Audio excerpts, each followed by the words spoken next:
बाज और चूजों की कहानी। एक गांव में एक किसान रहता था। एक बार उसे कहीं से बाज का एक अंडा मिला। उसने वह अंडा मुर्गी के अंडे के साथ रख दिया। मुर्गी उस अंडे को अन्य अंडे के साथ सेने लगी। कुछ दिनों में मुर्गी के अंडे में से चूजे निकल आए और बाज के अंडे में से बाज का बच्चा। बाज का बच्चा चूजों के साथ पलने लगा। वह चूजों के साथ खाता पीता खेलता, इधर उधर फुदकता बड़ा होने लगा। चूजों के साथ रहते हुए उसे कभी एहसास नहीं हुआ कि वह चूजा नहीं बल्कि बाज है। वह खुद को चूजा ही समझता था और हर काम उन्हीं की तरह करता था।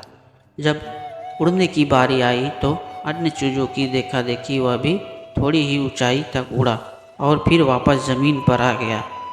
उसका भी ऊंचा उड़ने का मन करता, लेकिन जब वह सबको थोड़ी ही ऊंचाई तक उड़ता देखता तो वह भी उतनी ही ऊंचाई तक उड़ता। ज़्यादा ऊंचा उड़ने की वह कोशिश ही नहीं करता था। एक दिन उसने ऊंचे आकाश में एक बाज को उड़ते हुए देखा। इतनी ऊंचाई पर उसने किसी पक्षी को पहली बार उड़ते हुए देखा था। उसे बड़ा आश्चर्य हुआ। उसने चूजों से पूछा, वो कौन है भाई जो इतनी ऊंचाई पर उड़ रहा है? चूजे बोले, वो पक्षियों का राजा बाज है। वह आकाश में सबसे ज़्यादा ऊंचाई पर उड़ता है। कोई दूसरा पक्षी उसकी बराबरी नहीं कर सकता। यदि मैं भी उसके जैसा उड़ना चाहूँ तो? बाज ने पूछा। कैसी बात करते हो? मत भूलो तुम एक चूजे हो। चाहे कितनी ही कोशिश कर लो, बाज जितना नहीं उड़ पाओगे। इसलिए व्यर्थ में ऊंचा उड़ने के बारे में मत सोचो। जितना उड़ सकते हो उतने में ही खुश रहो। चूजे बोले। बाज ने यह बात मान ली और कभी ऊंचा उड़ने की कोशिश ही नहीं की। बाज होने के बावजूद वह पूरी ज़िंदगी मुर्गी के समान जीता रहा। सीख, सोच और दृष्टिकोण का हमारे जीवन पर बहुत गहरा प्रभाव पड़ता है।